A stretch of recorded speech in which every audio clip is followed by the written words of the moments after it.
Sampai jumpa lagi rekan-rekan semua. Kisah pemuda kaya yang sederhana. Episode 251. Teman-teman, kali ini kita telah memasuki episode 251. Jangan lupa like dan komennya ya. Dan bagi yang belum subscribe, silahkan subscribe dulu supaya teman-teman dapat pemberitahuan jika kami upload cerita terbaru. Dan admin mengucapkan terima kasih kepada rekan-rekan yang telah mengikuti cerita ini. Mari kita dukung channel ini supaya senantiasa bisa terus menampilkan cerita-cerita terbaru dari kisah pemuda kaya yang sederhana. Kita kembali ke cerita. Pada episode yang lalu diceritakan, malam ini Andi dan teman-temannya tengah berbicara di ruang tengah rumahnya. Dan ketika Dian yang merupakan sepupunya Rita datang saat itu, Rita mengatakan jika Andi akan segera menikah dengan Lisa. Dian saat itu heran juga dengan rencana pernikahan Andi dan Lisa itu, apalagi Dian belum mengetahui siapa sebenarnya Andi yang mampu memikat bos besarnya itu. Bagi Dian, Andi bukanlah pemuda luar biasa yang bisa mendapatkan Lisa dengan mudahnya. Lisa dan Andi menurut Dian terpaut strata sosial yang sedemikian jauhnya.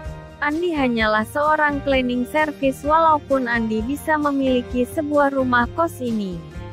Namun itu masih cukup jauh sebagai alasan Andi bisa mendapatkan Lisa dengan sedemikian mudahnya.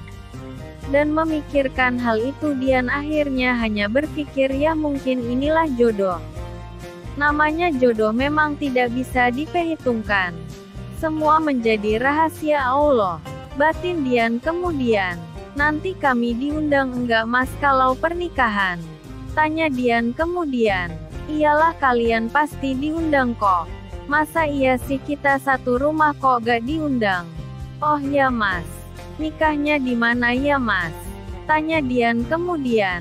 Dan mendengar pertanyaan dari Dian itu, Andi kemudian bertanya jika semuanya mungkin akan diatur oleh kedua orang tuanya.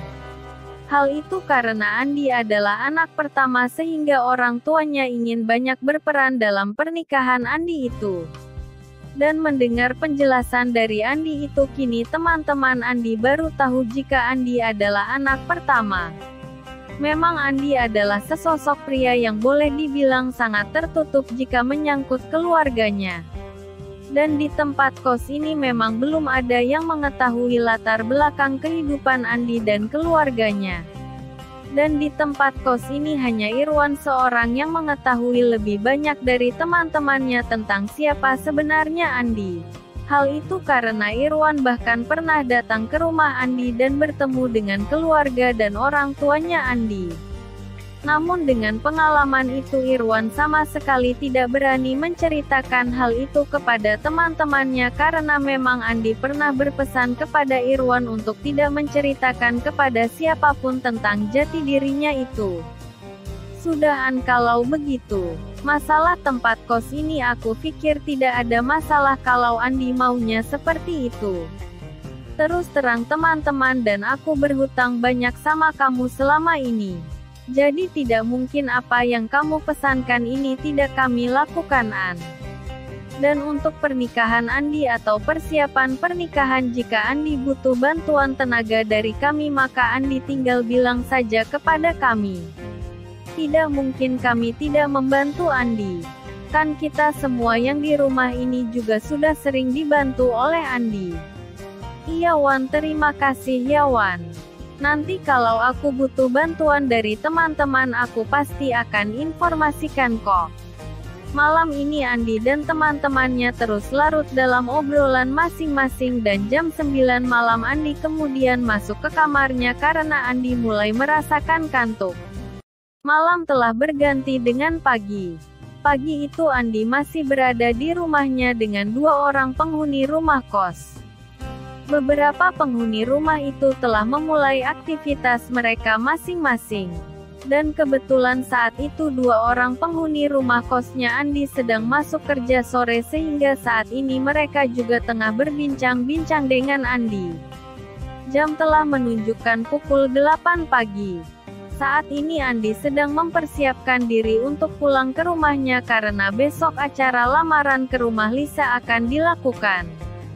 Pagi ini Nining dan Alvin juga sedang berada di rumah kos karena mereka bekerja berangkat jam 3 sore. Dan ketika mereka tengah asyik dengan kesibukannya, tiba-tiba pintu rumah Andi diketok oleh seseorang.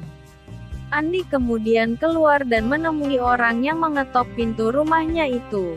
"Mas mau tanya, katanya ini rumah kos ya mas?" tanya seorang pria kepada Andi. Kebetulan saat itu ada dua orang yang datang. Satu perempuan dan satu orang lainnya seorang pria. Kedua orang itu berumur sekitar 22 tahun dan 17 tahun. "Mas maaf, yang punya rumah kos ini apakah ada di rumah ya mas?" tanya pria itu kepada Andi. "Ada mas. Silahkan masuk mas," kata Andi kemudian. Dan kedua orang itu pun kemudian masuk ke rumah kos Andi. Dan setelah itu Andi pun mempersilahkan tamunya itu untuk duduk di ruang tamu.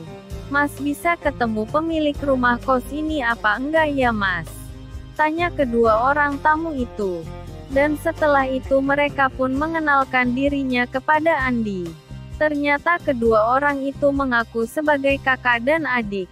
Sang pria yang berusia 25 tahun mengaku bernama Johan dan adik perempuannya bernama Ratna.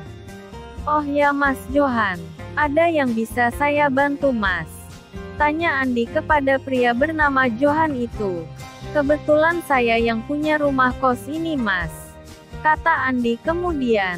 Terlihat mata Rinto berbinar ketika mengetahui jika orang yang diajaknya berbicara saat ini adalah langsung sang pemilik rumah.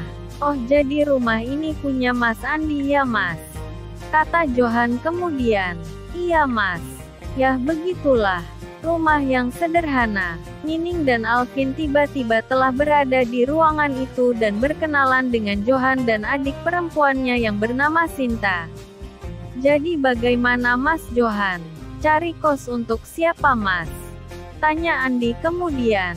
"Untuk kami berdua mas. Tapi kalau bisa jangan mahal-mahal soalnya adik saya ini kan belum bekerja mas. Dan saya juga bekerjanya ya begitulah. Masih belum tetap mas," kata Johan kemudian. "Memangnya Mas Johan bekerja di mana saat ini mas?" kata Andi kemudian. Dan saat ini tanpa diminta Johan kemudian menceritakan segalanya kepada Andi. Ternyata Johan dan adiknya ikut dengan salah seorang family mereka setelah kedua orang tuanya meninggal 5 tahun yang lalu. Dan karena sesuatu hal maka Johan dan adiknya yang bernama Sinta itu pun harus meninggalkan rumah sang familinya itu. Dan setelah mencari ke sana kemari mereka akhirnya diberitahu oleh salah seorang tetangga Andi jika di dekat mereka ada sebuah tempat kos. Dan ketika mendapati cerita dari Johan itu pun Andi menjadi kasihan. "Ya sudah, di atas masih ada kamar kosong 2. Boleh kalian pakai. Kasur dan lemari juga sudah ada. Dan karena kalian sudah dewasa sebaiknya jangan satu kamar ya," kata Andi kemudian. "Mas kalau untuk sewa 2 kamar saya mungkin uangnya tidak cukup mas. Gaji saya kecil mas. Ini untuk makan kami berdua saja kami nyukup-nyukupin. Apalagi adik saya ini kan masih sekolah mas," kata Johan kemudian. Mendengar apa yang dikatakan Johan itu Andi kemudian berkata, "Ya sudah mas, kamu tempati saja, di atas masih ada 2 kamar. Kamu bayar 1 kamar saja tidak apa-apa. Tapi maaf di tempat ini tidak ada tukang bersih-bersih jadi masing-masing penghuni bertanggung jawab dengan kebersihan masing-masing ya. Dan untuk biaya sewanya aku terserah Mas Johan saja mau kasih berapa. Uang itu hanya untuk bayar listrik dan internet saja. Kalau mau Mas Johan bayar saja setengahnya dari tempat kos di tempat lain mas," kata Andi sambil menepuk pundak Johan. "Serius ini mas?" kata Johan kemudian. "Seriuslah mas. Saya tidak bercanda. Lagian kan kita ini bicara hal yang serius. Masa iya sih saya harus bercanda?" kata Andi kemudian. Tolong KTP aslinya diperlihatkan dan saya minta dual ember kopi KTP-nya ya Mas. Kata Andi kepada Johan. Minimal saya harus tahu KTP Mas Johan dan kopinya saya akan serahkan ke Paret di lingkungan ini Mas. Bagaimana Mas Johan? Bisa. Dan Johan pun kemudian menyerahkan apa yang diminta oleh Andi dan saat itu juga Johan memohon izin untuk pulang untuk mengambil pakaian mereka. Mas nanti kalau semisal saya tidak berada di rumah tolong bicara saja dengan dua orang teman saya ini ya Mas. Mereka juga penghuni rumah ini kok. Nanti juga akan kenal akrab. Kata Andi kemudian. Ning tolong nanti dibantu ya. Alvin juga ya Vin. Tolong Mas Johan dibantu kalau ada apa-apa. Tolong nanti bilang sama Wawan ya tentang hal ini. Kalau Wawan belum jelas tidak apa-apa biar Dian menghubungi aku ya Ning.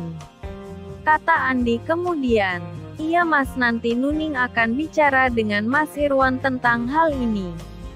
Kata Nuning.